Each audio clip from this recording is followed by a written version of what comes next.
السلام عليكم ورحمة الله. إن الحمد لله نحمده ونستعينه ونستغفره ونعوذ بالله من شرور أنفسنا ومن سيئات أعمالنا. من يهده الله فلا مضل له ومن يضلله فلا هادي له، وأشهد أن لا إله إلا الله وحده لا شريك له، وأشهد أن محمدا صلى الله عليه وسلم عبده ورسوله. يا أيها الذين آمنوا اتقوا الله حق تقاته ولا تموتن إلا وأنتم مسلمون. يا أيها الناس اتقوا ربكم الذي خلقكم من نفس واحدة وخلق منها زوجها وبث منهما رجالا كثيرا ونساء، واتقوا الله الذي تساءلون به والأرحام إن الله كان عليكم رقيبا. يا أيها الذين آمنوا اتقوا الله وقولوا قولا سديدا يصلح لكم أعمالكم ويغفر لكم ذنوبكم، ومن يطع الله ورسوله فقد فاز فوزا عظيما. ألا إن أصدق الكلام كلام الله، وخير الهدي هدي محمد عليه الصلاة والسلام، وشر الأمور محدثاتها، وكل محدثة بدعة، وكل بدعة ضلالة، وكل ضلالة في النار. أما بعد، حياكم الله. En cette soirée du 14 Sha'ban, mardi 14 Sha'ban 1441 de l'Hégire, correspondant au 7 avril 2020. Inch'Allah Ta'ala, aujourd'hui nous allons commencer un nouveau livre qui s'appelle Ashr Qawa'id fi Tazkiyat al-Nafs, c'est-à-dire 10 règles dans la purification de l'âme. Et ce livre a été écrit par le savant Cheikh Abdelrazak al-Badr, hafidahullah ta'ala, le fils du grand savant Cheikh Mohsin al-Abbad. Donc ce livre comporte 10 règles. Aujourd'hui, Inch'Allah ta'ala, on va faire la première règle et peut-être, Allah alam, c'est pas très sûr, la deuxième règle.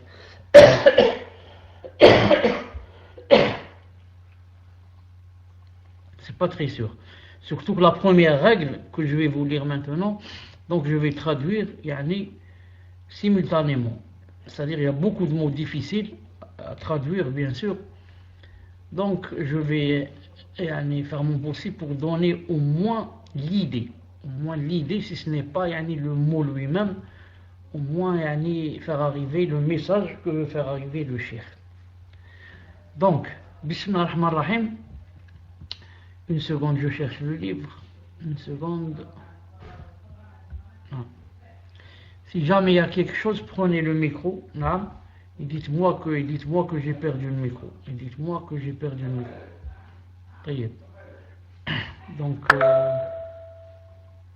je cherche le livre. Le livre, où est-ce qu'il est?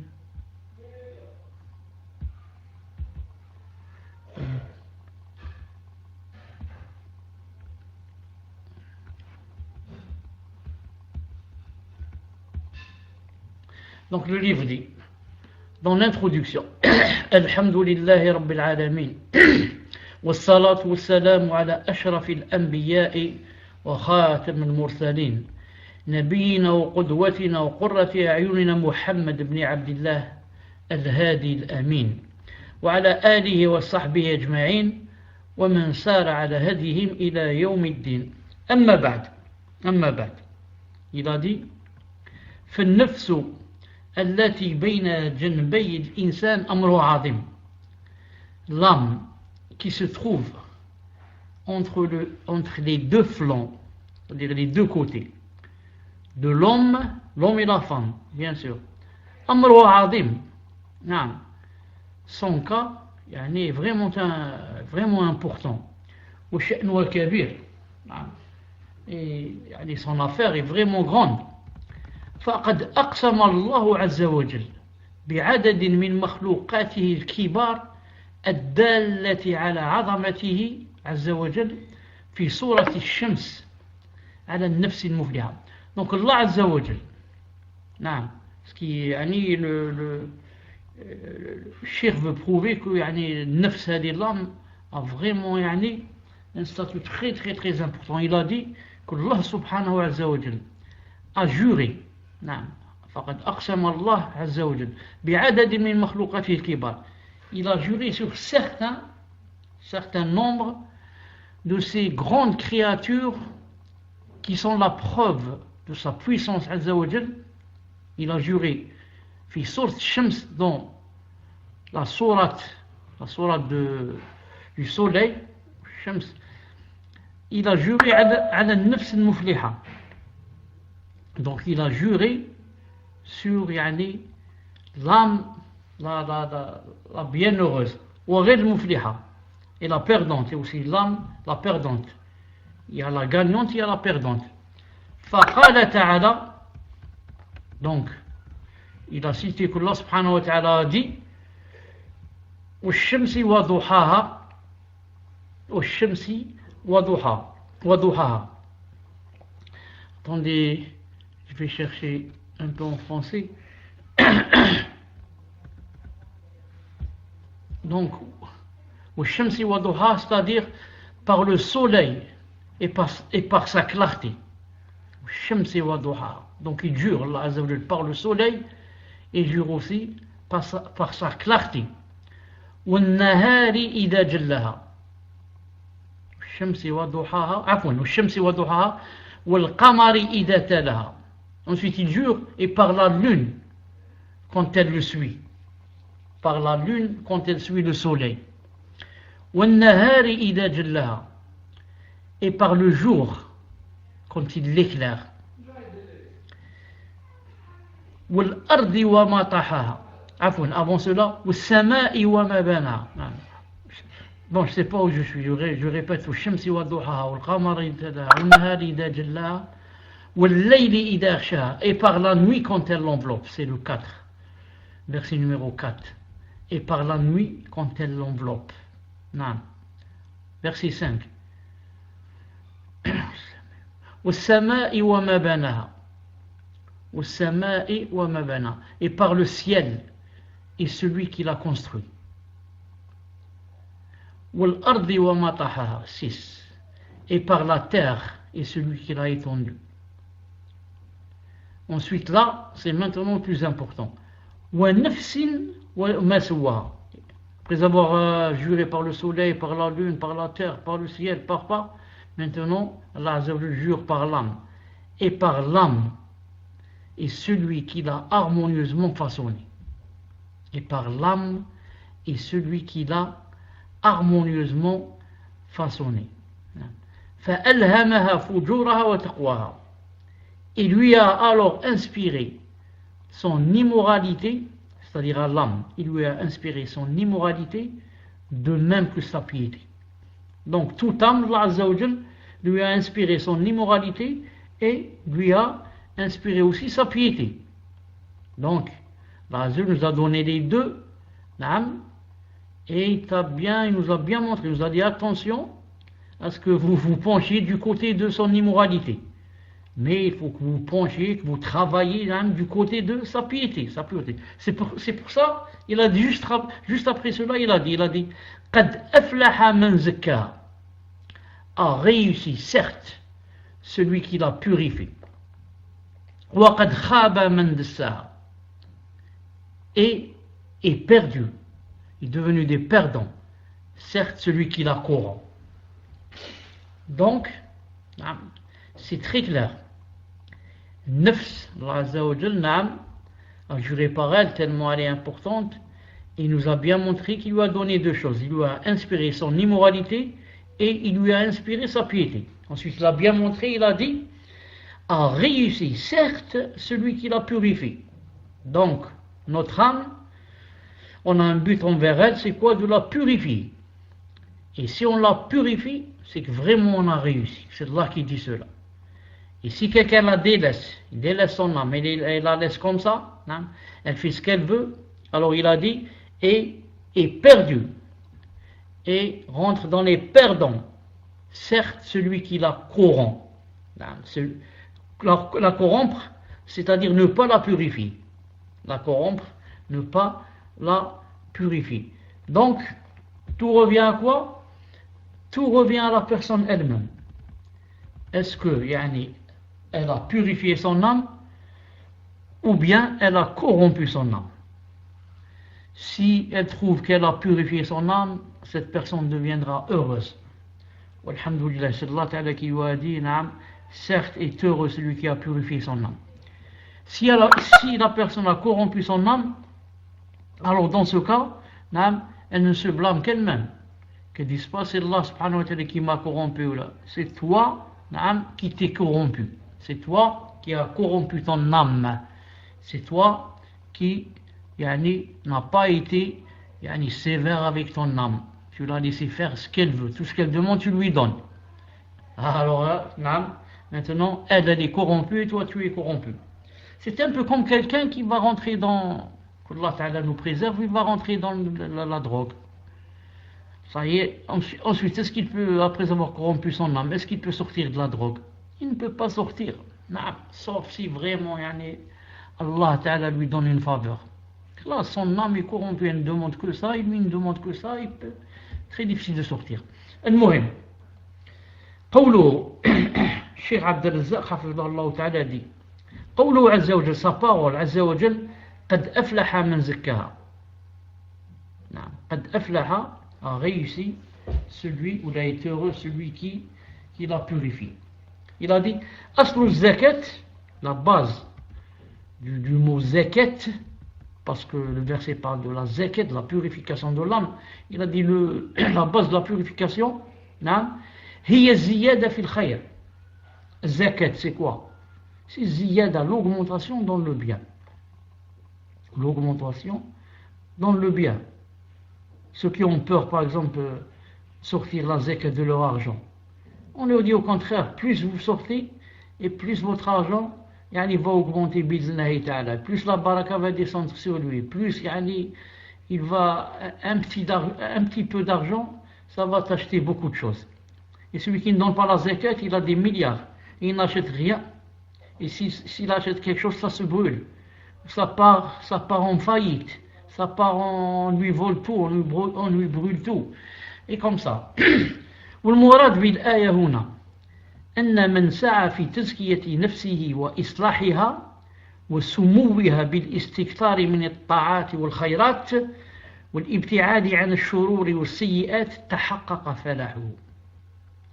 Il a dit, et ce que veut dire ici Allah Azza wa Jalla dans le verset قد أفلح من زكاها, a réussi ou est bien heureux celui qui l'a purifié, il a dit, il veut dire que que quiconque fait des efforts pour la purification de son âme et pour réformer son âme, pour que son âme soit réformée, soit épanouie, et ce en faisant beaucoup d'adoration et beaucoup de bien, et en s'éloignant de tous les maux et de tous les péchés. Il a dit quiconque fait cela, alors vraiment, il aura réussi son but. Alors vraiment, il serait arrivé à la purification de son âme. Donc il a montré qu'ici, la purification de l'âme vient de deux choses. De quoi?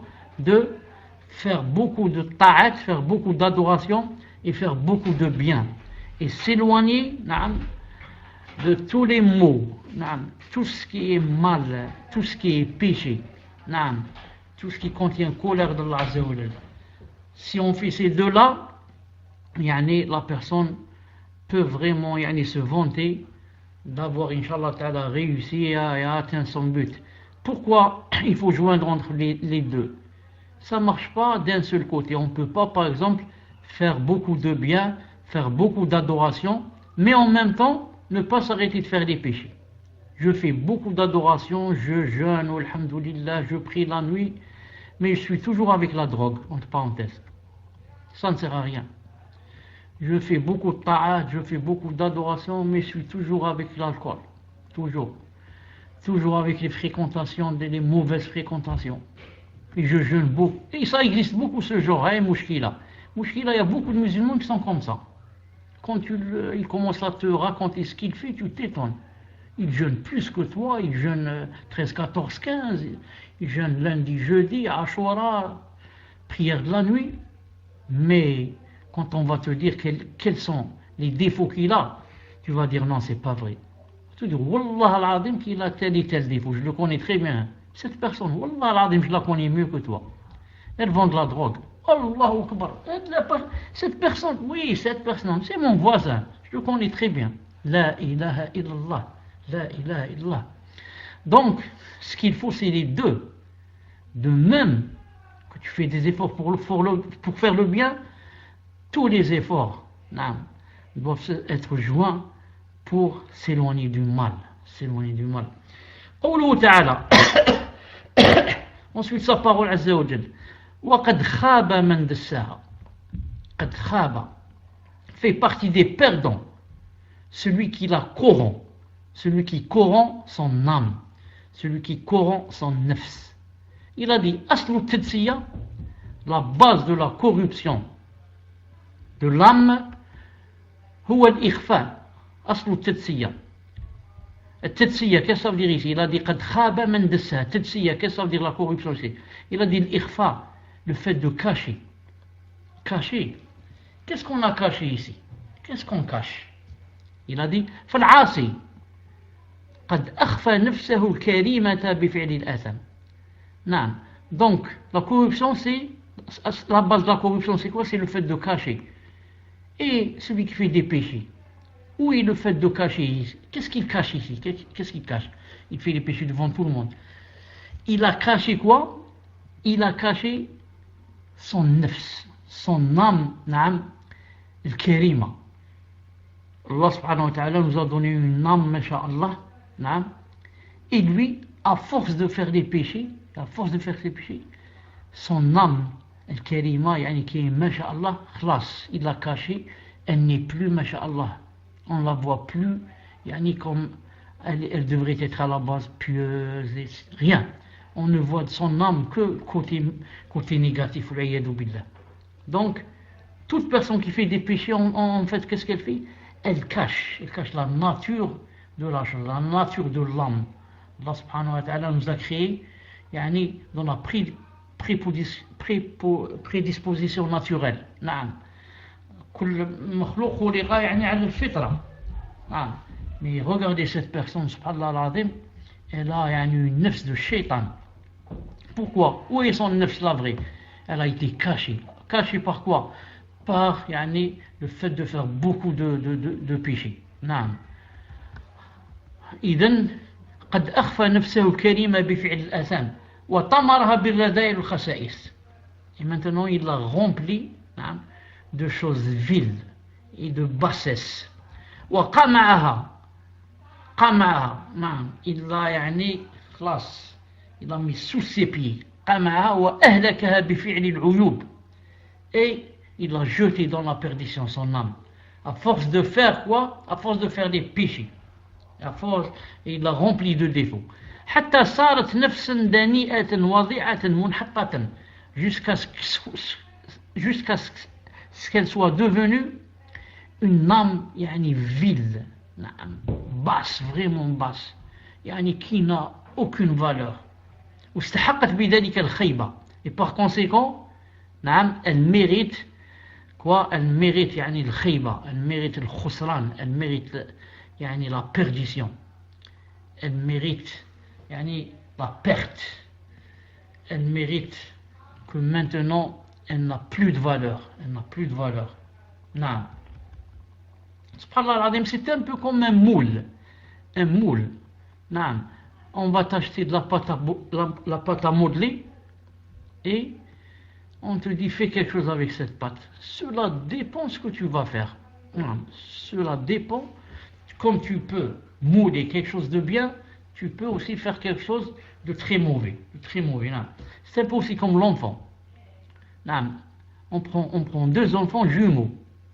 On donne celui-là yani, pour être éduqué et élevé chez des bouddhistes et en même temps ce sont des voyous, des escrocs, des gens de la drogue, plus bouddhistes.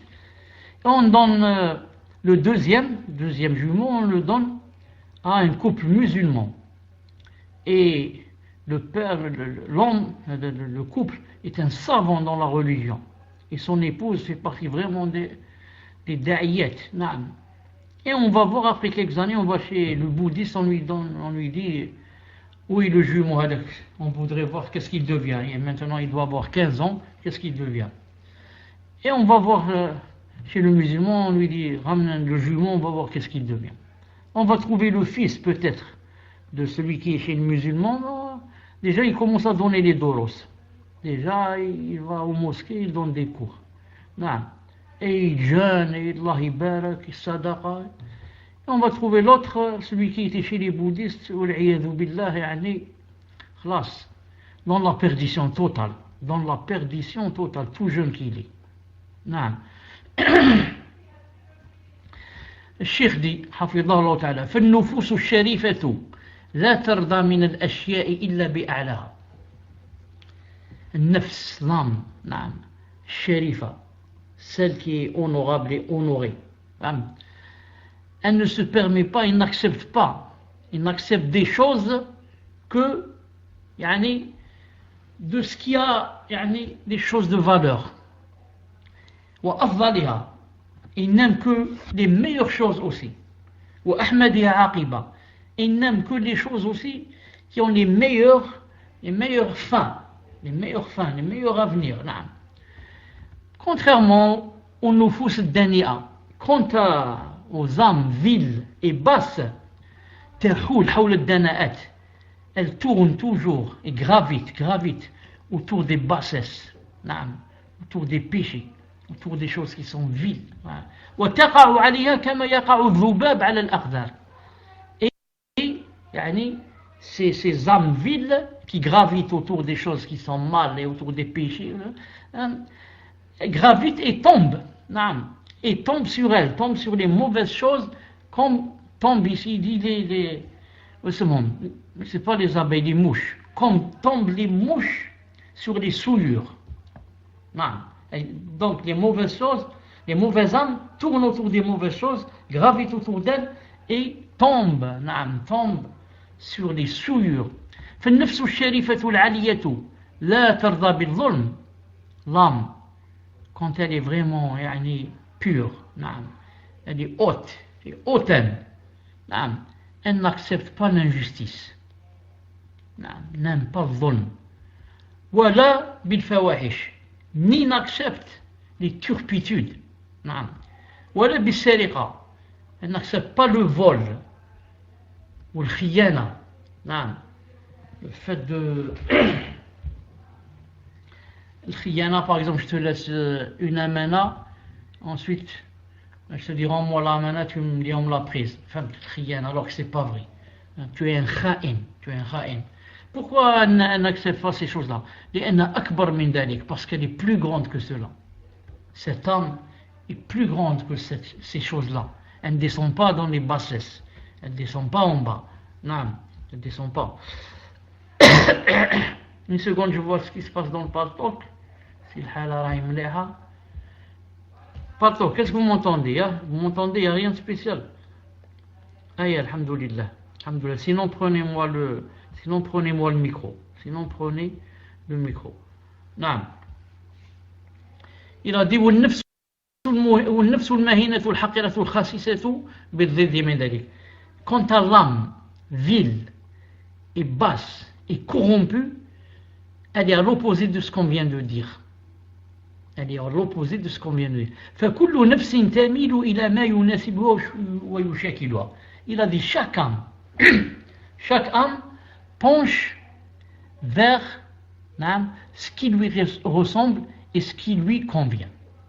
Chaque âme penche vers ce qui lui convient et ce qui lui ressemble.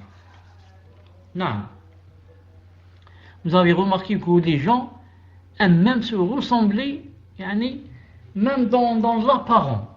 Pourquoi? Parce que le fait de se ressembler dans l'apparence, ça va donner une ressemblance dans l'intérieur aussi.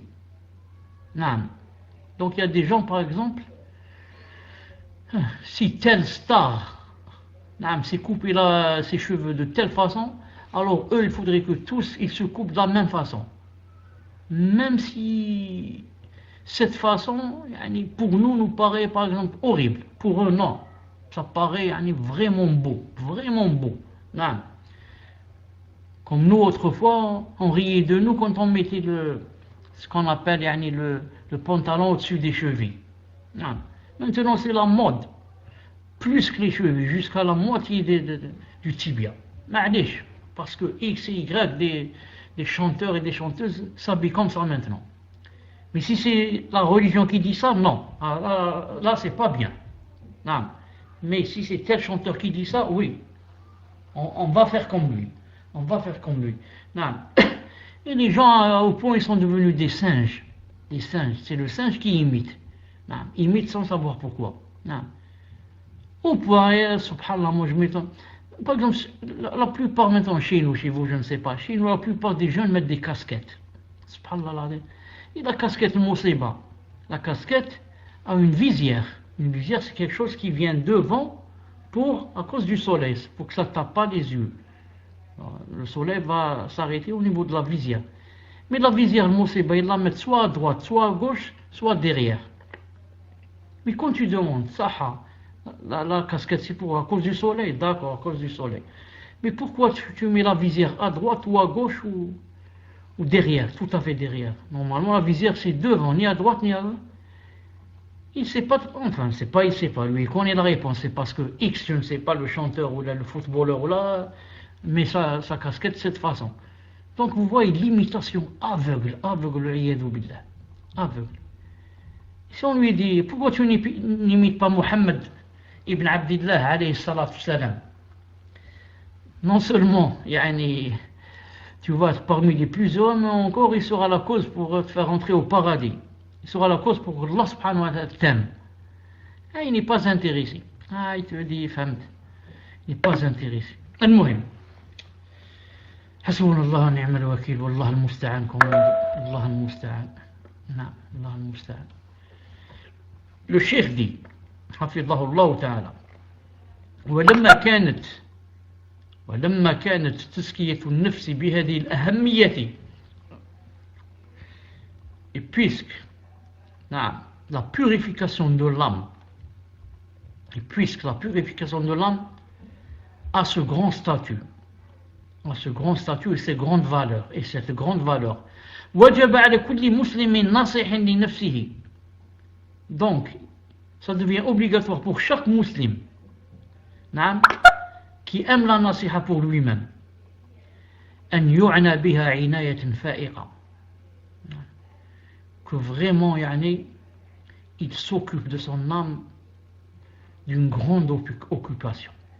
وأن يجاهد نفسه في حياته على تحقيق هذه الغاية الحميدة.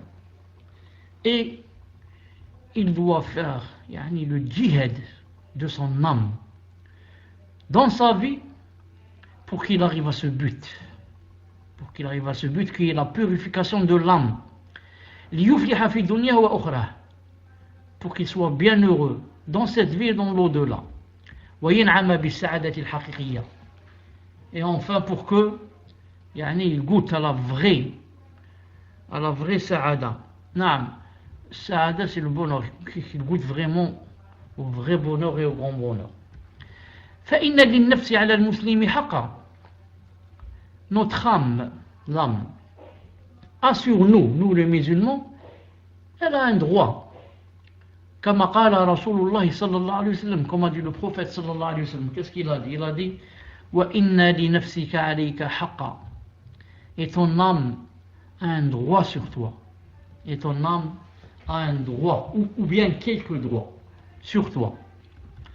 ويخطئ من يظن أن حق النفس, et se trompe vraiment celui qui croit que le droit de l'âme sur nous يكون بالتشديد عليها, le droit qu'a donné Allah Azza wa Jalla et son prophète à notre âme sur nous. Il a dit se trompe vraiment ceux qui croient que ce droit c'est quoi? C'est le fait donc يكون بالتشديد عليها, le fait d'être sévère envers son âme. وحرمانها من حقوقها التي فطر الله عليها, et la priver. Il croit que pour lui donner son droit à elle, on doit la priver de ce que Allah subhanahu wa ta'ala nous a nous a ordonné de lui donner. Naam. Et ceux qui croient que donner à son âme son haq, c'est la priver de ce dont elle a besoin. نعم. كما يخطئ من يظن أن حق النفس يكون بالتفريط. Comme se trompe aussi à l'opposé, نعم, celui qui croit que pour donner son haq à cette âme, alors il faut tout lui donner, la laisser faire ce qu'elle veut. Donc les gens ici se trouvent aux deux opposés, non, aux deux choses opposées, deux poids opposés. Ou bien il lui enlève tout, ou bien il lui donne tout. Alors, ou bien il lui enlève tout, ou bien il lui donne tout. نعم. وهيهات أن تكون تزكية النفس بمثل ذلك. Et c'est impossible que la purification de l'âme soit ainsi. بل تزكية النفس تكون بالمسالك الشرعية. Bien au contraire, la purification de l'âme doit être quoi? Doit se baser sur quoi? Sur les issues légiférées. En prenant des sabab, mais des causes légiférées. وبالتوسط والاعتدال. Et dans la médiation dans toute chose, être au milieu, pas aux opposés. فلا يفرط ولا تفريط. نعم. Donc ni être de ce côté, ni être de l'opposé là-bas, tout à fait à l'opposé. Mais par contre, pour purifier son âme, il faut suivre le chemin du prophète sallallahu alayhi wa sallam. وسأذكر في هذا المختصر 10 قواعد. Il a dit, et dans ce petit livret ici, Cheikh Abdel Razzaq hafidhahullah ta'ala dit, dans ce petit livret, je vais citer 10 règles. Je vais citer 10 règles très importantes. تعين المسلم على تزكية نفسه وتنميتها. 10 règles qui vont aider le musulman à purifier son âme et la faire épanouir. وتطهيرها من كل ما يدنسها ويشينها.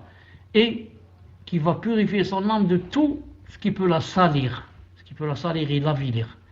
As'alullah an yuzakkiya nufusana. Il a dit, je demande à Allah Azza wa Jalla de purifier nos âmes. Wa yusliha a'malana. Naam. Et de réformer nos œuvres. Wa yusaddid aqwalana. Et de faire de sorte que ce qu'on dise soit agréé par Allah subhanahu wa ta'ala. Wa yubassirana bil haqq. Et qui nous fasse voir la vérité.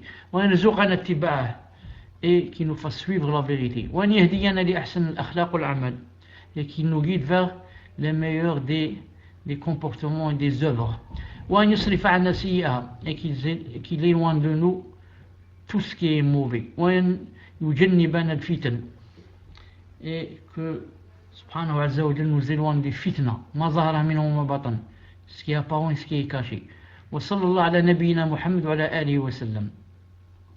Ensuite, il va rentrer dans le qaïda al-oula.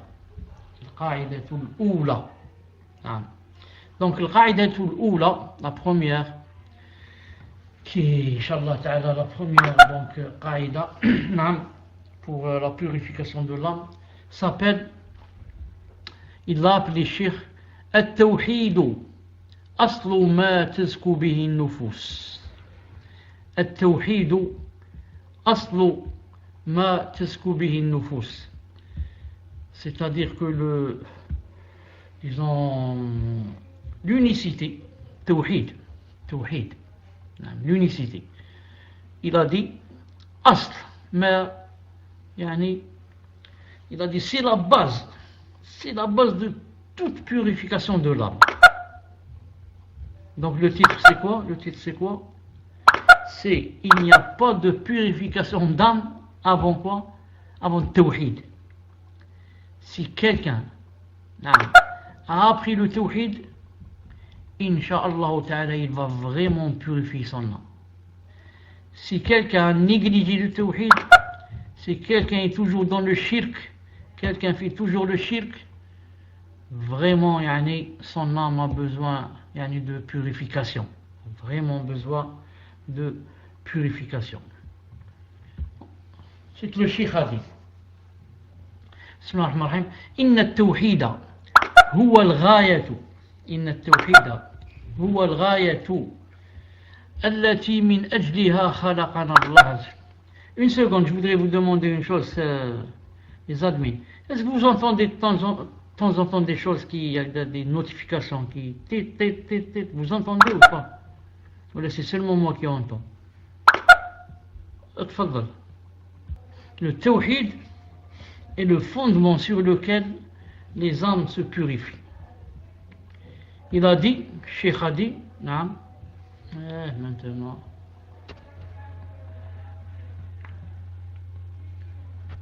Une seconde, je vois que maintenant, il y a même la caméra qui joue. Une seconde.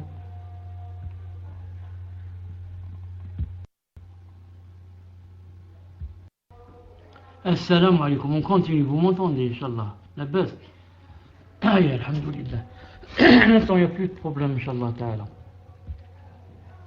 Il a dit, Inna at-tawhid huwa al-ghaya التي من أجلها خلقنا الله.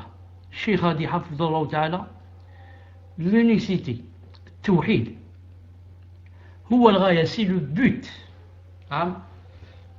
pour lequel Allah subhanahu wa ta'ala nous a créés et nous a fait venir sur ce monde, wa awjadana. Kama qala ta'ala, wa ma khalaqtul insa wa ma khalaqtul jinna wal insa illa liya'budun. Naam. Il a dit, comme a dit Allah azza wa jalla, je n'ai créé les djinns et les ins que pour qu'ils m'adorent. وهو أيضا محور دعوة الأنبياء والرسل. Le cheikh dit, le tawhid, c'est aussi quoi? C'est aussi l'axe de la prédication et de la da'wa des messagers et des prophètes. كما قال الله تعالى ولقد بعثنا في كل أمة رسولا أن يعبدوا الله واجتنبوا الطاغوت. أن يعبدوا الله واجتنبوا الطاغوت. Et comme nous avons envoyé dans chaque communauté, un messager. Pourquoi? Pour leur dire adorez Allah et écartez-vous du tarout. Donc ça c'est un verset. Nous avons envoyé dans chaque communauté un messager. Pour dire quoi aux gens? Adorez Allah et écartez-vous du tarout. Adorez Allah et écartez-vous du tarout, c'est ça le tawhid. Adorer Allah subhanahu wa ta'ala et en même temps s'éloigner de tout ce qui est ce qui est contre l'adoration et ce qui est shaitan, ce qui est tarout, comme on a dit tout à l'heure. Donc il faut faire les deux, adorer et s'éloigner des mauvaises choses. C'est pas seulement faire le bien et s'éloigner du mal. Non. Donc adorer Allah et s'écarter du tarout. والتوحيد هو أول ما يجب على الإنسان للدخول في دين الإسلام. Le tawhid, c'est la première des choses obligatoires pour celui qui veut embrasser l'islam. Si quelqu'un n'est pas musulman, il veut embrasser l'islam, c'est quoi la première chose qui lui est demandée? La première chose qui lui est demandée, c'est le tawhid. C'est qu'il dise Shahadu an la ilaha illallah, Shahadu anna Muhammadan abduhu wa rasuluhu. Non. Reste que il faudrait qu'il comprenne bien ce qu'il est en train de dire. Car s'il ne comprend pas ce qu'il est en train de dire, ça ne lui sert à rien qu'il dise la phrase. Et aussi, s'il comprend, il ne veut pas accepter son sens. Il dit juste, je l'ai dit comme ça. C'est pour ça que beaucoup croient, il me sait qu'il. Beaucoup de femmes arabes, d'Algériens, de Marocains, de Libanaises, de je ne sais pas. Elles savent que c'est pas possible de se marier avec un non-musulman. Elles savent. Et quand même, elles ramènent aux parents quelqu'un. Et elle va dire, voilà, il veut rentrer en islam et il est prêt, il dit la ilaha illallah. Alors tout ça, c'est pas vrai. Lui, personnellement, il sait même pas ce que ça veut dire la ilaha illallah. Il n'a aucune envie. C'est juste qu'à cause de la femme. Donc il dit la phrase sans même savoir ce que ça veut dire. Ni sans comprendre ce que ça veut dire, ni d'appliquer ce que ça veut dire. C'est juste pour le mariage et elle aussi, elle dit comme ça, on a une couverture. Elle croit que Allah subhanahu wa ta'ala, on peut on peut ruser avec lui. Voilà, il a dit la ilaha illallah Muhammad Rasulullah, il a dit celui-là, khlas, il est musulman, il a dit. Non. Et Allah Azza wa Jal sait pourquoi il a dit, si vraiment il a dit ou il n'a pas dit. المهم Allah subhanahu wa ta'ala demande de nous qu'on dise cette phrase en voulant son visage Azza wa Jal et son paradis et en voulant son adoration et sa législation. Voilà le but de ce que veut Allah Azza wa Jal de nous. المهم الشيخ dit التوحيد نعم on a dit qu'il a dit c'est la première des choses نعم pour entrer en islam. وكذلك هو أول ما يجب على الداعية إلى الله عز وجل أن يعلمه للناس. Il dit, et c'est aussi la première des choses, la première chose, que le prédicateur doit enseigner aux gens. Doit enseigner aux gens. Et il a cité le dalil, كما قال النبي صلى الله عليه وسلم لمعاذ, comme a dit le prophète lorsqu'il a envoyé Mu'adh au Sham. Il lui a dit, إنك تقدم على قوم أهل كتاب على قوم أهل كتاب فليكن أول ما تدعوهم إلى أن يوحدوا الله عز وجل. Il lui a dit tu vas te rendre chez un peuple, ce sont des gens du livre. Fais donc en sorte que la première chose à laquelle tu vas les inviter soit d'attester qu'il n'y ait aucune divinité digne d'adoration en dehors d'Allah subhanahu wa ta'ala. Donc, le cheikh dit ici que la première des choses que le prédicateur doit faire apprendre aux gens, c'est quoi? C'est Tawhid. C'est Tawhid. Et il a cité le hadith du prophète sallallahu alayhi wa sallam quand il a envoyé Mu'adh aux gens, il lui a dit commence par leur apprendre quoi? Tawhid. C'est pour cela que parmi les signes, si tu veux avoir toi seul tu veux avoir comme ça des signes sur lesquels tu peux te baser pour savoir certaines choses. Et on a des signes, alhamdoulilah. Allah Ta'ala nous a donné des signes. Les savants nous ont laissé des signes. Par exemple, tu veux savoir ce prêcheur-là, qui s'appelle Mohammed Ben Qaddour. Je ne sais pas comment il s'appelle. Je veux savoir, est-ce que celui-là, il est vraiment sur le minhaj, il est sur la vérité, ou alors il ne l'est pas? Comment faire pour savoir? C'est très simple. Je vais voir son cursus. Il a sûrement quelque chose sur Internet. Il a des cours. Non, montrez-moi ses cours. De quoi il parle dans ses cours? Sur quoi il insiste sur ses cours? Et on va voir. Si ses cours, c'est seulement le fiqh, c'est seulement la sira, c'est seulement, il parle sur le mirath. Le mirath, c'est comment hériter, ne pas hériter. Il parle sur ceci, cela. Il n'y a pas aqidah. Il n'y a pas aqidah. Alors que le prophète, qu'est-ce qu'il a dit à Mu'adh? Il lui a dit que la première des choses que tu dois leur montrer, c'est quoi? C'est le tawhid. Tu dois les appeler au tawhid bi'idnillah subhanahu wa ta'ala. Et celui-là, il ne fait pas des cours de tawhid. Subhanallah al-azim. Donc c'est grave. Donc ça veut dire que vraiment il n'est pas sur le chemin du prophète alayhi salam. Celui qui n'apprend pas aux gens le tawhid, il n'insiste pas sur le tawhid, n'est pas sur le chemin du prophète sallallahu alayhi wa sallam. Donc c'est qui? C'est un ikhwan, ou bien ahbash, ou bien un tablir, ou bien. Les sectes égarés, ça ne s'arrête pas. Mais c'est tout sauf un salafi. C'est tout sauf un salafi. Il n'y a pas de tawhid, il n'y a pas de salaf. Ça marche ensemble. S'il n'y a pas ceci, il n'y a pas l'autre. Non. Donc, et ensuite, aussi une chose très importante ici, quand j'ai parlé de Ahbash, ça m'a rappelé ça.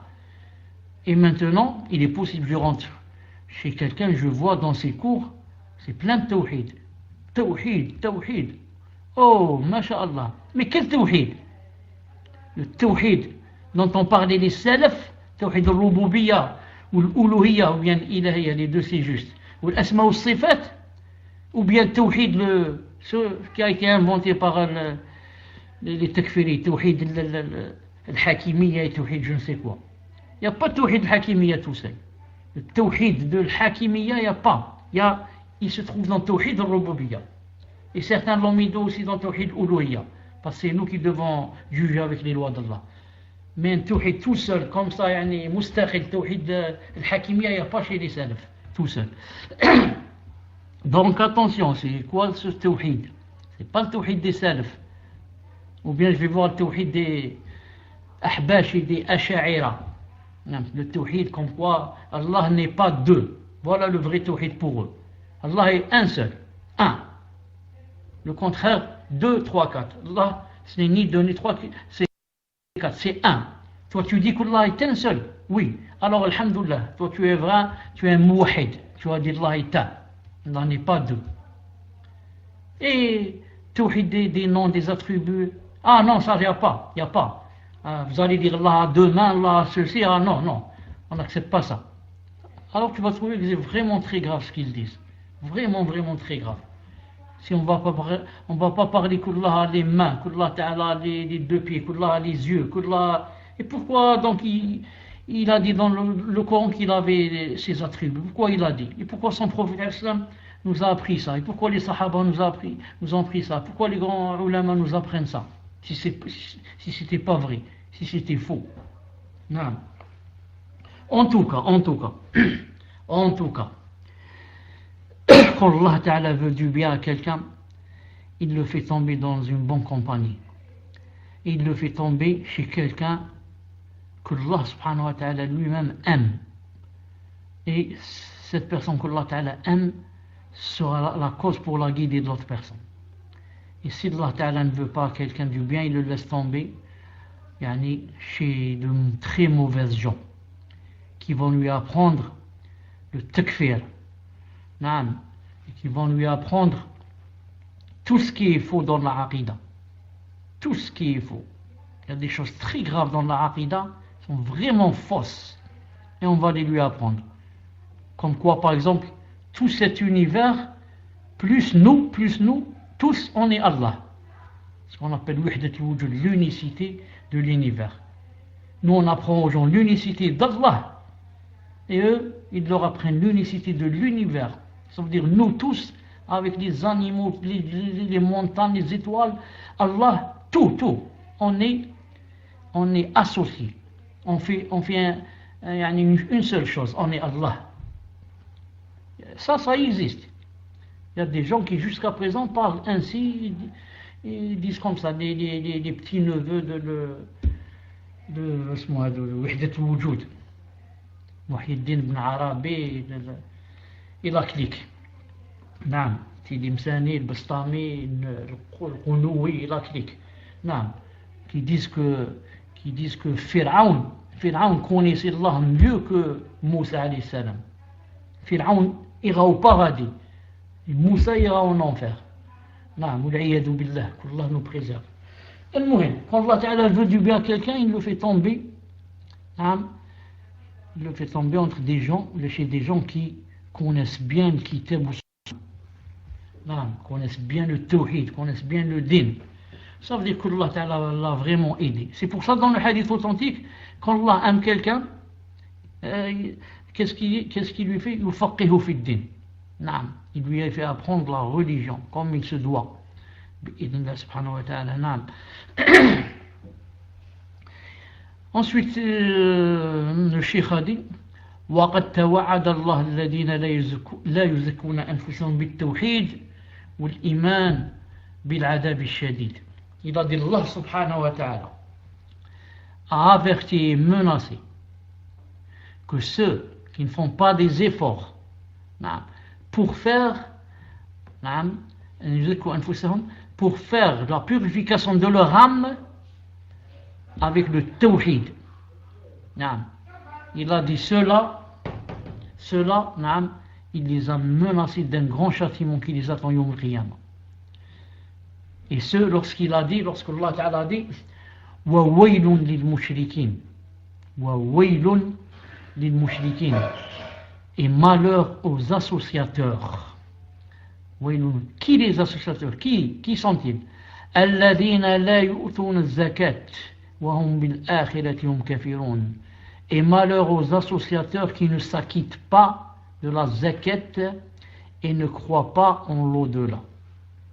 Donc, de quelle zakat il parle ici? Il parle de zakat, il est en train de parler de la zakat de l'âme. C'est pour ça qu'il a dit malheur à ces associateurs qui sont toujours dans la décadence, qui sont toujours dans la perdition. Ils ne font pas la zakat, la purification de leur âme en entrant en islam. Mais ils restent tout le temps comme ça, ils meurent comme ça. قال ابن تيمية رحمه الله تعالى, en expliquant le verset que je viens de citer, هي التوحيد والإيمان الذي به يزكو القلب. Il a dit, Allah Ta'ala est en train de parler ici, en menaçant les associateurs qui ne purifient pas leurs âmes. Il a dit, le tawhid dont Allah Ta'ala est en train de parler dans ce verset, c'est le tawhid de l'iman, c'est la foi avec laquelle le cœur se purifie. فإنه يتضمن نفي إلهية ما سوى الله من القلب. نعم.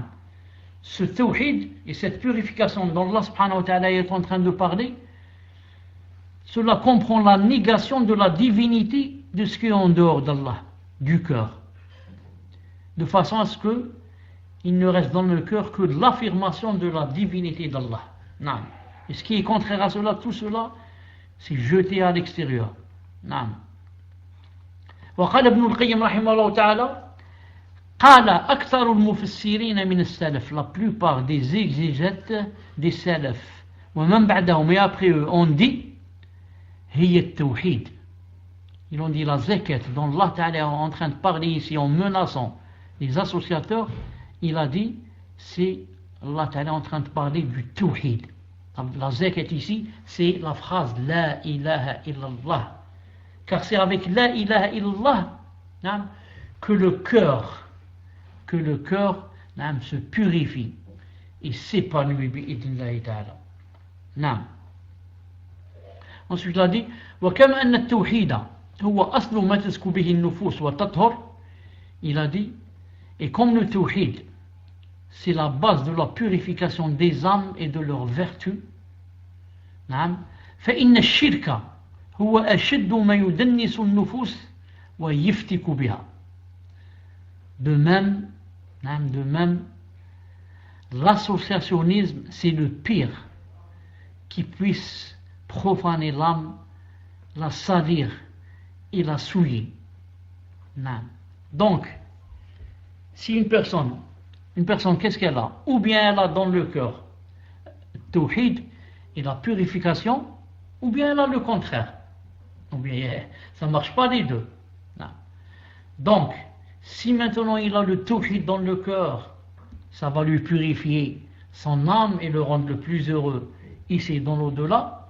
Et si par contre il n'a pas de tawhid dans le cœur, il a l'associationnisme, le polythéisme, la mécréance, tout ça, donc ça va vraiment souiller son âme. Et ça va l'avilir. Il a dit بل هو محبط لجميع الأعمال.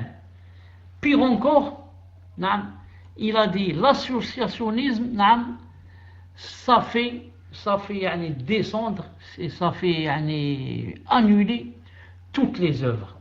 Toutes les œuvres. C'est pour ça que Allah subhanahu wa ta'ala dit dans le Coran وَلَقَدْ أُوحِيَ إِلَيْكَ وَإِلَى الَّذِينَ مِنْ قَبْلِكَ لَإِنْ أَشْرَكْتَ لَيَحْبَطَنَّ عَمَلُكَ. En ce sens, il a été révélé, et il a été révélé à toi, à ceux qui t'ont précédé, que si jamais tu associes Allah subhanahu wa ta'ala, alors tes œuvres seront vaines. Et tu feras partie des perdants. Et aussi, l'associationnisme, c'est le péché qu'Allah ne pardonne pas si la personne ne fait pas la tauba ici dans ce bas monde. Si elle fait ici la tauba, Allah pardonne. La preuve, il pardonne aux bouddhistes, aux prêtres, aux curés, il leur pardonne tous. S'ils font ici la tauba et embrassent l'islam. Mais si jamais quelqu'un meurt avec l'associationnisme, Allah Ta'ala ne lui pardonne pas. Il a dit dans le Coran, Inna Allah la yaghfiru an yushraka bih, wa yaghfiru ma duna dhalika liman yasha. Allah subhanahu wa ta'ala ne pardonne pas qu'on lui donne quelque associé. À part cela, il pardonne à qui il veut. وحرم الله عز وجل الجنة على كل من شرك معه غيره. Et Allah subhanahu wa ta'ala a interdit le paradis à toute personne qui a fait de l'associationnisme avec Allah subhanahu wa ta'ala. Comme il a dit dans le Coran, إنه من يشرك بالله فقد حرم الله عليه الجنة ومأواه النار وما للظالمين من أنصار. Quiconque associe à Allah azza wa jalla d'autres divinités, Allah lui interdit le paradis et son refuge sera le feu. Et pour les injustes, pas de secoureur. Quiconque associe à Allah azza wa jalla d'autres divinités, Allah lui interdit le paradis et son refuge sera le feu. Et pour les injustes, pas de secoureur. Non. Pourquoi quand il dit, après avoir dit, il lui interdit le paradis, il va dire et son refuge sera le feu? Pourquoi il ajoute cette phrase? Parce que quelqu'un peut-être, Shaitan va lui faire croire que, bon, j'ai associé, donc je ne vais pas rentrer au paradis, mais je ne vais pas rentrer aussi au feu. Alhamdoulilah, je ne rentre pas au paradis, c'est grave, mais je vais patienter. Mais j'aurai pas de feu. Non. Il lui interdit le paradis et son refuge sera le feu. Le feu. Non. Et pourquoi il ajoute, et pour les injustes, pas de secoureur? Car tu peux te dire, oui, mais quand je rentre au feu, si je rentre au feu, je connais beaucoup d'amis, moi. J'étais un grand milliardaire. J'étais le président des États-Unis. J'étais le roi des rois. Sûrement que là-bas, il y a des gens qui pourraient m'aider. Allah Ta'ala t'enlève tout espoir et te dit, et pour les injustes, pas de secoureur. Le secoureur, il n'y a pas. Celui qui va te ramener le secours, il n'existe pas là-bas. Donc attention, ne laisse pas le shaitan jouer. Tu as encore devant toi 20 ans, 30 ans, 40 ans, 50 ans. Je ne sais pas combien tu vas vivre. Une seule journée te suffit. Une journée. Si tu fais le repentir et tu embrasses l'islam et tu commences à pleurer et tu meurs maintenant, une seule journée, tu n'as même pas prié. Tu dis Alhamdulillah. Je dis, tu n'as pas prié, c'est-à-dire tu n'as pas eu le temps. Tu as dit Shahadun la ilaha illallah wa Muhammad abdu Rasulullah et tu es mort. Alhamdulillah. Alhamdulillah. Il y a même des sahaba, un sahabi qui est mort ainsi. Donc, il ne faut pas beaucoup rêver. Il ne faut pas beaucoup rêver. Regarde bien devant toi, regarde ton passé et compare. نعم. فإذا حقق العبد التوحيد حصلت له الزكاة الكاملة. نعم. الإنسان il a dit si la personne a concrétisé le tawhid حصلت له الزكاة الكاملة. Alors, il a obtenu la parfaite purification. وحصلت له الهداية والأمن التامان في الدنيا والآخرة. Et en même temps, il a obtenu la parfaite guidée et la parfaite sécurité dans ce bas monde et l'au-delà. Quiconque a concrétisé le tawhid dans cette vie, il a vraiment obtenu la purification, la vraie. Et en même temps, il a obtenu la guidée et la sécurité. Pas seulement dans ce bas monde, mais aussi dans l'autre. Comme a dit Allah Azza wa Jal, الذين آمنوا ولم يلبسوا إيمانهم بظلم أولئك لهم الأمن وهم مهتدون. Ceux qui ont cru, et n'ont point troublé la pureté, n'ont point troublé leur foi. بظلم, الظلم ici c'est en faisant le shirk, c'est-à-dire ils n'ont pas fait le shirk. Ils sont morts sur le tawhid. Oulaïka lahum al-amn. Ceux-là ont la guidée. Ceux-là ont la sécurité. Wa hum muhtadun. Et ils ont la guidée bi'idhnillah subhanahu wa ta'ala. Ils ont la guidée.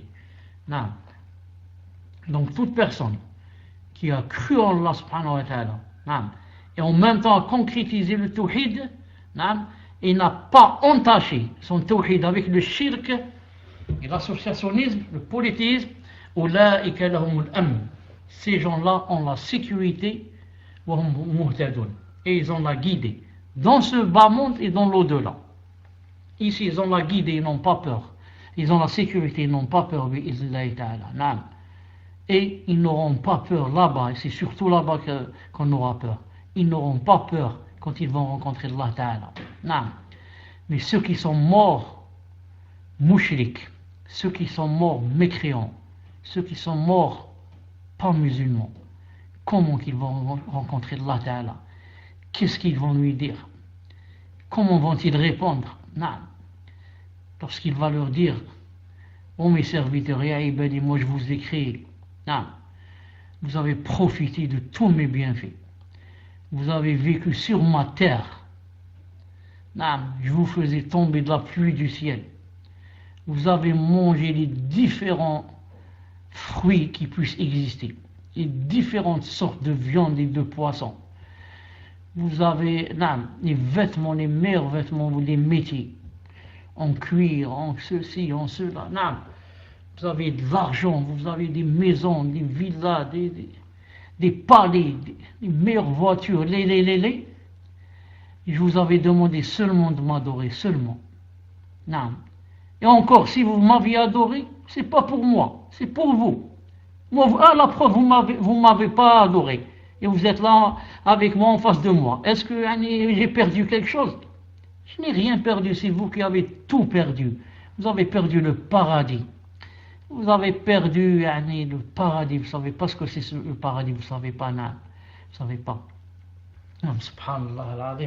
Donc il faut savoir que nous, on est dans une grande ni'ma. Nous, on est dans une grande ni'ma. Nous, je veux dire, celui qui est musulman, celui qui, Allah subhanahu wa ta'ala, lui a ouvert son cœur pour cette grande religion, cette immense religion, la vraie religion, la vraie de toutes les religions. Ça, c'est... Il n'y a pas plus grande ni'ma que ça. Il n'y a pas plus grand. Personne ne peut te mentir. Des gens ont des milliards. Ils ne peuvent pas compter ce qu'ils ont. Mais ils ne sont pas heureux. Pourquoi? Il n'y a pas le tawhid dans le cœur. Leur âme est vile, basse, avilie. Pleine de péchés. Pleine de péchés. Ils ne peuvent pas sentir le halawa, la tendresse. Ils ne peuvent pas sentir le goût. Parce que l'iman, ça a un goût. La foi, ça a un goût. C'est pour ça que le prophète a dit ذاق طعم الإيمان, à goûter à la saveur de la foi. من رضي بالله ربا والإسلام دينا محمد عليه الصلاة والسلام نبيا. Celui qui reconnaît que Allah c'est son Seigneur, Mohammed son prophète et l'Islam c'est sa religion. Qu'est-ce qui lui arrive? Il a dit à goûter à la saveur de la foi. La foi a une saveur dans le cœur. Tu es le plus pauvre, mais tu te sens le meilleur. Tu te sens le plus heureux en étant le plus pauvre. Pourquoi? Parce que Allah Ta'ala t'a fait descendre quelque chose en contrepartie de ta foi, en contrepartie de tes adorations, en contrepartie bienfait de ton siyam, en contrepartie de ton ikhlas, ta sincérité, en contrepartie du bien que tu fais. Allah Ta'ala te purifie, t'a purifié. Il t'a donné cette chose avec laquelle tu vis. Tu vis en n'ayant rien matériellement. Alhamdulillah, tu te sens le meilleur. Tu te sens le meilleur et les autres te font de la peine. Des milliardaires, super milliardaires qui il s'est tatoué du cheveu jusqu'à l'orteil en bas, en croyant que c'est ça le bonheur. Il est sorti dans le désert comme un animal. Il va à la recherche du bonheur. À la recherche, il va dormir dans un oued, il va manger là-bas des crapauds, des crabes ou je ne sais pas quoi.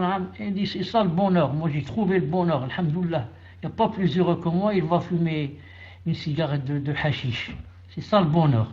C'est ça le bonheur. Et la preuve que c'est pas le bonheur, Après on va entendre qu'il s'est suicidé. On va lire dans les journaux, il s'est suicidé.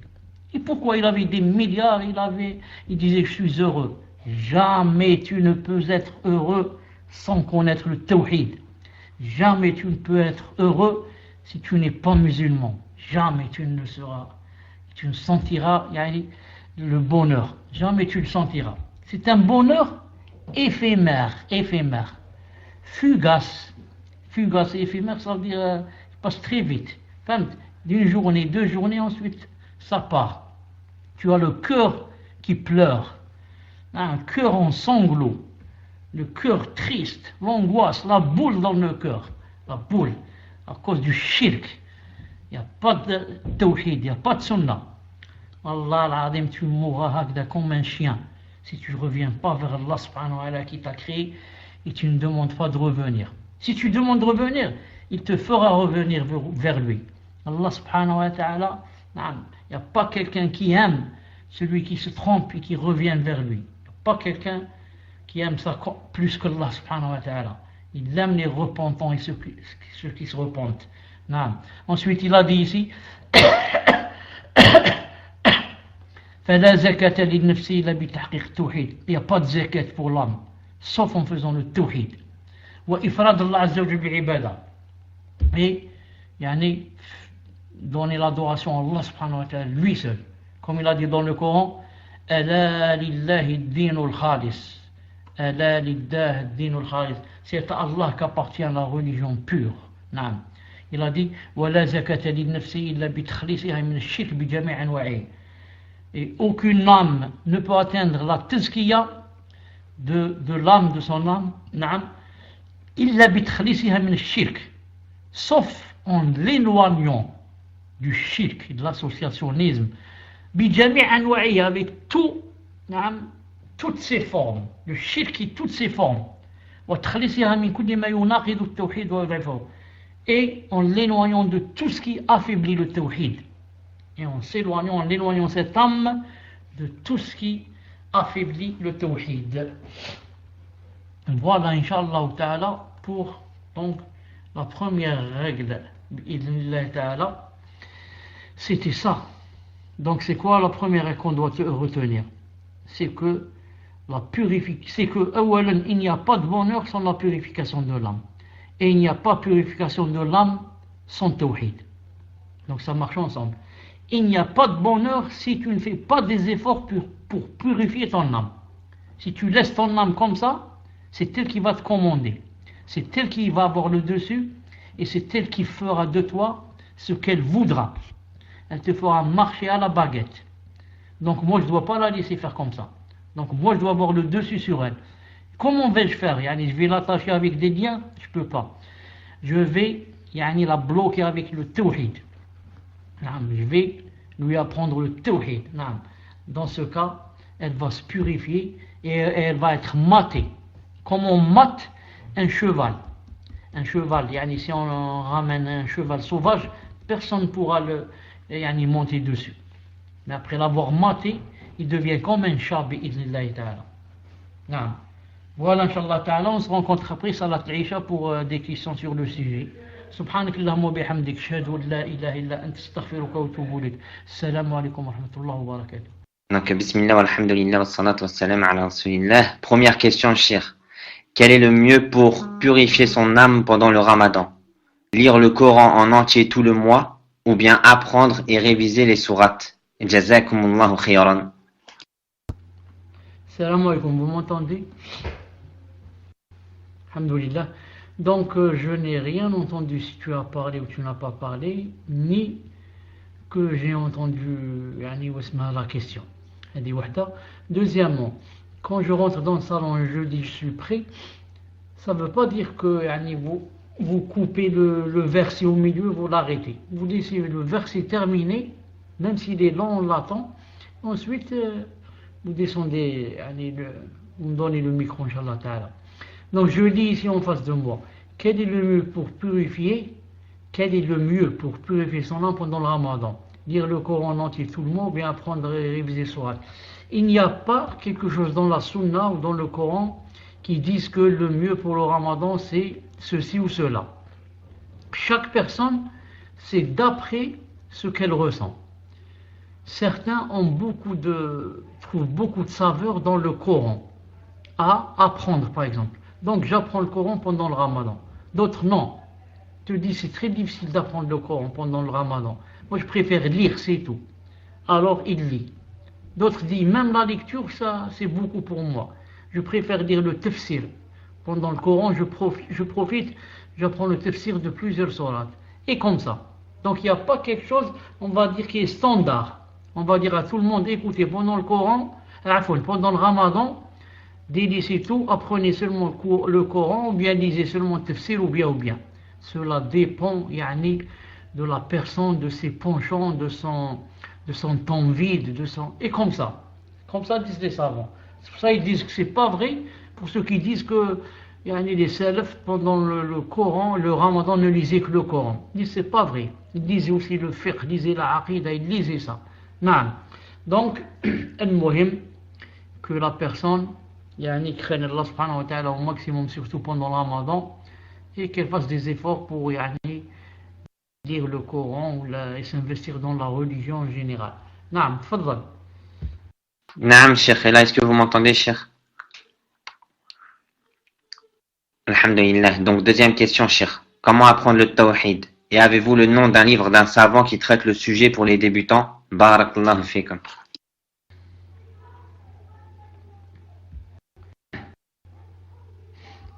Samir, est-ce que tu as terminé? Alhamdulillah. Toi aussi, quand tu termines, tu écris numéro 1. Parce que moi, puisque je ne t'entends pas, donc je ne sais pas si tu as terminé ou pas. Très bien. Ensuite, le problème. Ça ne vient pas de toi, ça vient de la connexion. Car quand tu prends le micro, je t'entends très bien quand tu commences. Ensuite, il n'y a plus rien. Ensuite, quand je crois qu'il n'y a plus rien, je vais prendre le micro, je trouve que tu parles toujours. Et qu'il y a toujours des mots que tu es en train de dire. Donc c'est un problème de connexion, c'est tout. Non, je pense que c'est un problème de connexion. Et moi, comment apprendre le tawhid? Avez-vous le nom d'un livre, d'un savant qui traite le sujet pour les débutants? Maintenant, vous m'entendez, Samir, parce que je suis en train de t'entendre en même temps. Non. Alhamdulillah. Donc pour apprendre le tawhid, il faut l'apprendre des savants reconnus pour leur science et reconnus pour leur bonne aqida. Et la personne qui a demandé quel est le nom du livre n'a pas demandé si le livre était en français ou en arabe. Donc je profite pour répondre pour les deux à la fois, qu'il soit en arabe ou en français. Vous savez très bien qu'il n'y a pas de savant comme ça français connu, comme est connu par exemple Cheikh Ibn Uthaymin ou le Cheikh Fawzan ou là.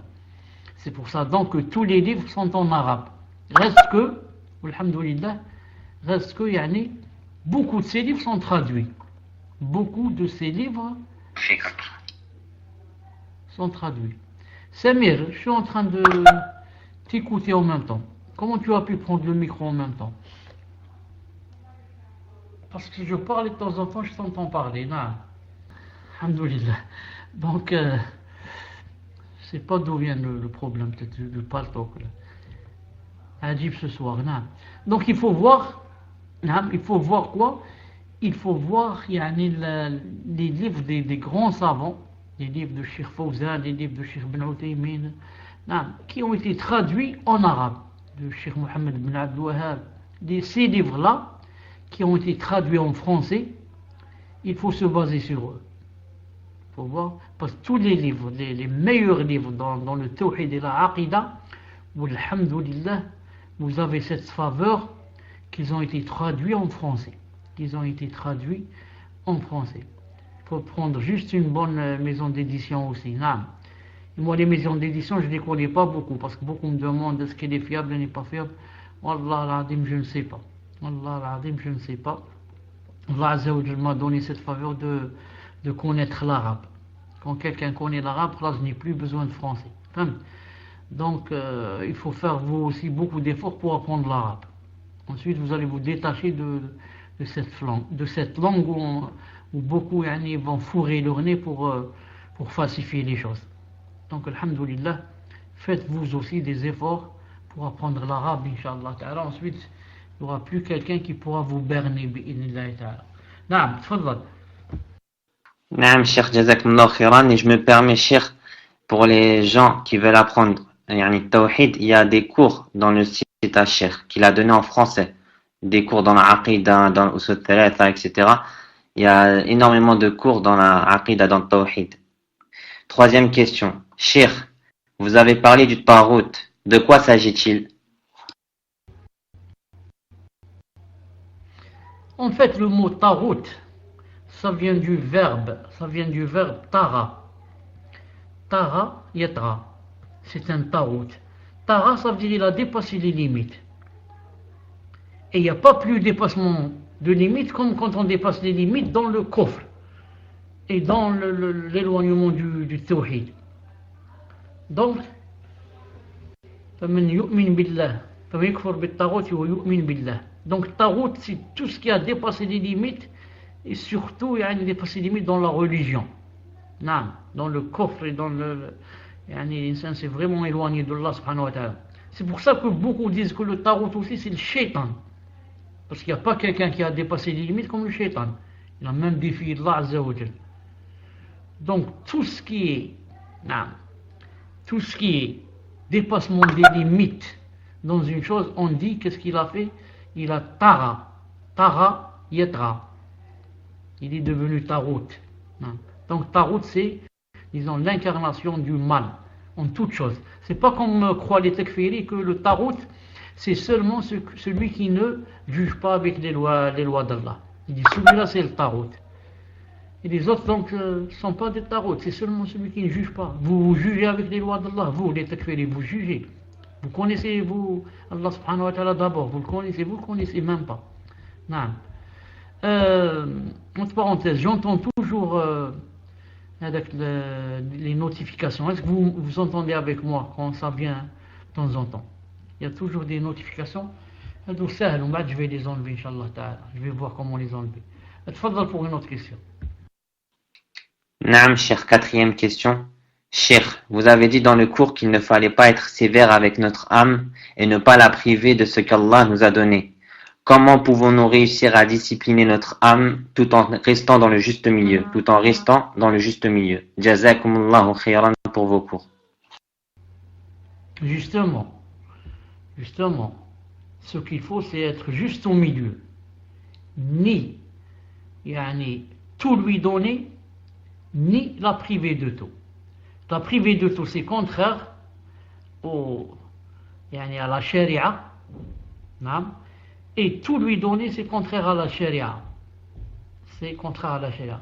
Donc justement c'est très difficile de rester au milieu, d'être au juste milieu. C'est pour ça qu'Ahl Sunnah wal Jama'a sont toujours au milieu entre ceci et entre cela, entre cette secte et entre celle-là. Ils sont toujours au milieu.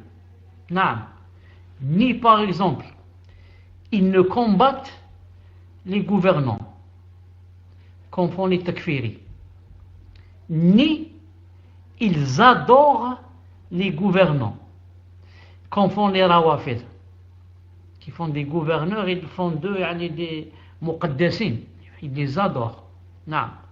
Donc toujours au milieu. Et comme ça dans toutes les aqidas tu les trouves au milieu bi'idhnillah azza wa jal. C'est pour ça que la personne qui pose maintenant la question comment faire pour rester au milieu, il faut bien connaître la sunna du prophète sallallahu alayhi wa sallam. C'était le juste milieu. Et il faut connaître, la sunna va t'apprendre bien sûr la religion d'Allah subhanahu wa ta'ala. La vraie religion d'Allah subhanahu wa ta'ala c'est le juste milieu. À chaque fois que tu trouves quelqu'un trop à droite, bien trop à gauche, ça veut dire qu'il n'est pas dans la législation. Il s'est éloigné en allant soit beaucoup à droite, soit beaucoup à gauche. C'est pour ça qu'on dit les savants, comme dit Ibn al-Qayyim et d'autres, Ibn Taymiyyah, ils disent le shaitan, c'est pas intéressant pour lui, son but ce n'est pas que, par exemple, tu dévies en délaissant par exemple les adorations. Non. Mais comme dit Ibn al-Qayyim, il dit le shaitan, il a comme un museau de chien, un nez comme ça long. Il le met comme ça sur le cœur de la personne, et il commence à flairer, il commence comme ça à sentir. Il a dit, et il essaie de sentir, de flairer cette personne-là, elle penche beaucoup vers quoi? Vers quoi? Vers le fait de délaisser les adorations, par exemple, ou le fait d'en faire beaucoup. Il a dit, il regarde. S'il trouve que cette personne, fait beaucoup d'adoration, il a dit, qu'est-ce qu'il fait? Il l'encourage davantage, jusqu'à ce qu'il en fasse beaucoup, jusqu'à ce qu'il n'en puisse plus faire. Donc c'est pas le shaitan, il vient te dire seulement, il ne faut pas adorer Allah subhanahu wa ta'ala, il ne faut pas prier. Et s'il voit que tu pries beaucoup, continue, n'arrête pas de prier, jours et nuits. Ne va pas travailler, ne parle pas avec tes parents, ne parle avec personne, continue, prie, jours et nuits, prie, comme ça. Jusqu'à ce que toi-même, ensuite, tu te détaches de la prière. Oh, c'est quoi la prière jours et nuits? Il faut dormir un peu. Il faut parler un peu avec ses parents, aller acheter des choses, juste la prière. Et comme ça, donc, shaitan, il mouhim qu'il fasse sortir de la personne du milieu. Et rester au milieu, c'est vraiment difficile. Mais Allah Ta'ala le donne à ceux qui suivent le prophète sallallahu alayhi wa sallam et essayent de comprendre la religion de par le biais des grands savants bi'idnillahi ta'ala. Tfaddal. Jazakumullah khairan, Cheikh. Donc, 5e et dernière question. Comment ancrer le tawhid dans le cœur? Jazakumullah khairan. Taïeb. Non, j'ai pas entendu la question. La question disait, c'est quoi? Comment ancrer le tawhid dans le cœur? Comment ancrer le tawhid dans le cœur? En l'apprenant. Moi maintenant, quand je lis et j'entends aussi des cours sur le tawhid, les vrais cours des grands savants, les livres les plus connus de tawhid qui sont très connus. À chaque fois j'apprends une chose. Dès que j'apprends cette chose, la première chose qui va se passer, c'est que cette chose va s'ancrer dans mon cœur. Ensuite, demain, j'apprends une autre chose, une nouvelle. Ensuite, elle va s'ancrer dans mon cœur. Et comme ça, ensuite, j'aurai tout le tawhid qui, alhamdoulilah, s'est ancré dans mon cœur. À force, de lire et de connaître. Parce que je ne connaissais pas avant c'est quoi le tawhid. Et le tawhid, si tu ne le connais pas, il ne peut pas descendre comme ça dans les rêves. Tu t'endors, tu te lèves le matin, tu dis alhamdoulilah, mon cœur est plein de tawhid. Où est le tawhid? Il faut d'abord apprendre le tawhid. C'est quoi ces différentes sortes? Ce sont quoi ces annulatifs? Le tawhid a des annulatifs, comme les ablutions. C'est bien de faire des ablutions, mais encore faut-il les garder. Car si tu vas aux toilettes et tu sors, tu as perdu les ablutions. C'est bien d'avoir le tawhid, de le comprendre et de l'ancrer dans le cœur. Mais encore faut-il le garder jusqu'à mourir. Car il est possible que tu l'annules. Il est possible que tu l'annules. Comment annuler le tawhid? En faisant son contraire. En insultant Allah subhanahu wa ta'ala. En critiquant l'islam. En critiquant la législation. En riant de quelque chose. Là, on a annulé le tawhid. Donc, il faut bien le connaître pour qu'il s'ancre dans le cœur. Et ensuite, quand on l'a bien compris, il faut bien le préserver. Zid, s'il y a encore quelques questions. S'il y a 2 ou 3 questions, zid, parce que c'est dans le tawhid. Et on a commencé les cours du tawhid, et comme tu as dit tout à l'heure, toi, il y a dans mon site, sur mon site, c'est plein de cours de tawhid, Inch'Allah ta'ala. Pour celui qui veut apprendre. Tfaddal. Naam, Cheikh. J'ai une autre question. Comme le Cheikh dans sa risale, elle a beaucoup parlé de al-nafs. La question est, quelle est la différence entre al-ruh et al-nafs? Barakallahu fikum.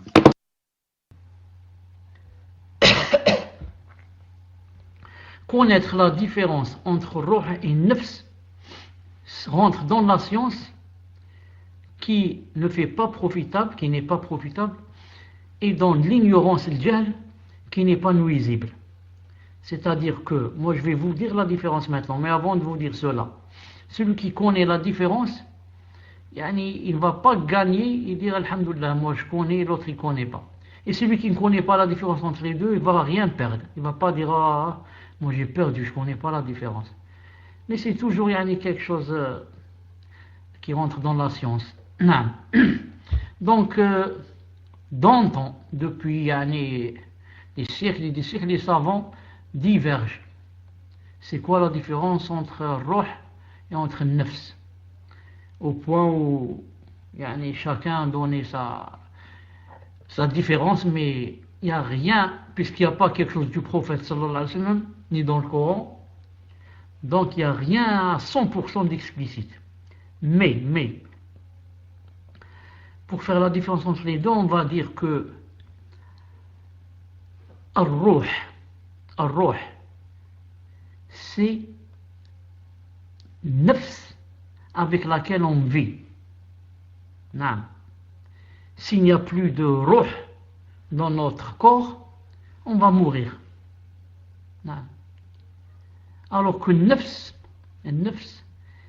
c'est l'âme qui n'a pas rapport avec on va mourir ou pas mourir, mais elle a rapport avec si on nous fait mal par exemple, c'est elle qui reçoit le mal, nafs. Ensuite c'est elle qui ordonne de faire cette chose si elle est bonne ou cette chose si elle est mauvaise. C'est pour ça après on regrette, c'est le nafs qui t'a poussé, c'est pas le ruh. Alors que le ruh c'est pour vivre. Et le nafs c'est pour donner des ordres, recevoir des ordres, pour vouloir une chose, ne pas vouloir la volonté, et comme ça. C'est à peu près, voici la grande différence entre ruh et nafs. Fadal, est-ce qu'il y a autre chose? Cheikh, j'ai reçu une question, on a reçu une question, mais je n'ai pas compris cette question. Donc je vais vous la lire quand même, ne sait-on jamais. À vous de me dire, Cheikh, si vous avez compris. Un mécréant qui entend qu'un non-musulman, s'il meurt mécréant, sera interdit au paradis, et en rigole de manière à faire comprendre qu'elle n'y croit pas et que ce sont des paroles mensongères, et parallèlement dit parfois, des fois je parle à Allah, pour faire croire qu'elle croit en l'existence d'Allah Azza wa Jal. Est-elle sincère? Jazakumullahu khayra. Taïb, Samir, tu m'entends maintenant? Donc, alhamdoulilah, moi, je n'ai pas entendu un mot de ce que tu as dit, sauf le début, un mécréant qui entend qu'un non-musulman, s'il meurt mécréant, ensuite ça s'est coupé. Mais ce que je veux savoir, avant que je ne lise la question, alhamdoulilah, elle est en face de moi, est-ce que les autres t'entendent ou pas? Pour savoir si dans la radio, si les gens entendent ou n'entendent pas les questions que tu dis. On m'entend? Ah, très bien, subhanallah. Donc, c'est la connexion. Le problème, c'est ici en Algérie. Alhamdoulilah. Donc, je vais essayer de lire la question. Un mécréant qui entend qu'un non-musulman, s'il meurt mécréant, sera interdit au paradis. Et on rigole de manière à faire comprendre qu'elle n'y croit pas. Pourquoi elle? Pourquoi c'est plus il? Pourquoi c'est devenu elle? À faire comprendre qu'elle n'y croit pas. Et que ce sont des paroles mensongères. Et parallèlement dit, parfois, des fois je parle à Allah pour faire croire qu'elle croit en l'existence de Allah. Est-elle sincère? Barakallahu fikum, cheikh. Quelle sincérité? Est-elle sincère? Quelle sincérité? Peut-être veut-elle dire que c'est cette personne quand elle dit je parle à Allah, si vraiment tout le monde parle à Allah, même les kuffars parlent à Allah. Shaitan a parlé à Allah. Non. Mais de quelle façon a-t-il parlé? De quelle façon cette personne parle? Et est-ce que là, quand elle lui parle, est-ce qu'il lui répond? C'est sûr qu'il l'entend. Est-ce qu'il lui répond? Est-ce qu'il est ravi d'elle? Non. Est-ce qu'il accepte d'elle ce qu'elle dit? Est-ce que si elle lui dit doigt, il lui exauce? Non. Mais ce qu'a dit ici cette personne, c'est vraiment une khalota. Non. Un mécréant qui entend qu'un non-musulman, s'il meurt, non mécréant sera interdit au paradis, on rigole. Là, je n'ai plus là la phrase devant moi, elle est montée. Femt, si tu peux la réafficher, elle est montée la phrase. Un mécréant qui entend qu'un non-musulman, s'il meurt au paradis, on rigole, de manière à faire comprendre qu'il n'y croit pas, et que ce sont des paroles mensongères. Il n'y croit pas en quoi? En quoi? Il n'y croit pas en quoi? En Allah ou là il n'y croit pas qu'il n'ira pas au paradis? Ça c'est pas clair. Ce sont des paroles mensongères. Je ne sais pas qu'est-ce qui est mensonger. Est-ce que le fait qu'il n'aille pas au paradis ou là que le paradis existe ou là? C'est pas clair. Et parallèlement, des fois je parle à Allah. Cette personne qui dit comme ça, elle est libre de dire maintenant ce qu'elle veut. Et il lui a montré deux chemins. Il lui a dit, regarde, ce chemin il mène vers moi, et ce chemin mène vers l'enfer et le shaitan. Choisis qui tu veux, mais après avoir choisi l'autre, c'est-à-dire celui du feu, il ne faut pas regretter quand on arrive devant Allah subhanahu wa ta'ala, car ça ne sert à rien. Cheikh, vous avez terminé, Cheikh? Alhamdulillah. Attendez, Cheikh, je mets sur mon téléphone, je crois que j'ai reçu une question. Une seconde. Naam, Cheikh, j'ai reçu une dernière question. Donc, 7e question. Vous avez cité les personnes qui se moquent de la religion. Est-ce que se moquer du djilbab, barbe, etc. annule le tawhid et fait sortir de l'islam? Vous avez cité les personnes qui se moquent de la religion. Est-ce que se moquer du djilbab, barbe, oui, ça fait sortir de l'islam. Se moquer du siwak, c'est rien, c'est un bout de bâton. C'est un bout de bâton, ça.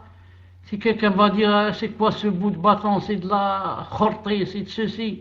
Allez, il sort de l'islam. Sauf s'il ne savait pas qu'il fait partie de l'islam. Il ne savait pas. Mais maintenant, s'il sait, qu'est-ce que ça veut dire le siwak. Il sait c'est quoi le djilbab, il sait c'est quoi la barbe. Et il ne se moque pas de la personne. Il se moque du djilbab lui-même et de la barbe elle-même et du siwak lui-même. Il sort de l'islam. Non, il a annulé son islam. Il doit réentrer de nouveau, s'il veut rentrer de nouveau en islam. Et des millions, je ne dis pas des milliers, des millions, sortent de l'islam sans le savoir. Parce qu'il dit ces choses ne sont pas, c'est pas grave ce que j'ai dit. Moi, je sais que Dieu existe, ça suffit. Dieu existe, et je sais qu'il y a un paradis ou un enfer, c'est tout. Ça suffit. Ensuite, ris et moque-toi des musulmans et de leurs rites, et de leur hajj, et de leur salat, et de leur siyam, et de leur kebsh, de leur mouton d'Aïd. Ris d'eux et moque-toi d'eux, et crois que ça ne fait pas sortir de l'islam. Toutes ces choses qu'Allah Ta'ala a légiférées, dans le Coran ou par le biais de son prophète, ça vient de qui? Ça vient d'Allah subhanahu wa ta'ala. Et ça vient du prophète, tu es en train de te moquer de qui? Donc tu es en train de te moquer d'Allah Azza wa Jalla et de son prophète. Parce que ce sont eux qui ont légiféré cette chose. Non. Tu n'es pas en train de te moquer de la personne, tu es en train de te moquer avec quoi est venue cette personne. Elle est venue avec la sharia, avec la sunna, et toi tu te moques de ces choses-là. Tu te moques de ces choses-là. Non. C'est pour ça que c'est très grave. C'est très grave, vraiment très grave. Non. Qu'Allah Ta'ala nous préserve. Qu'Allah Subhanahu wa Ta'ala nous préserve.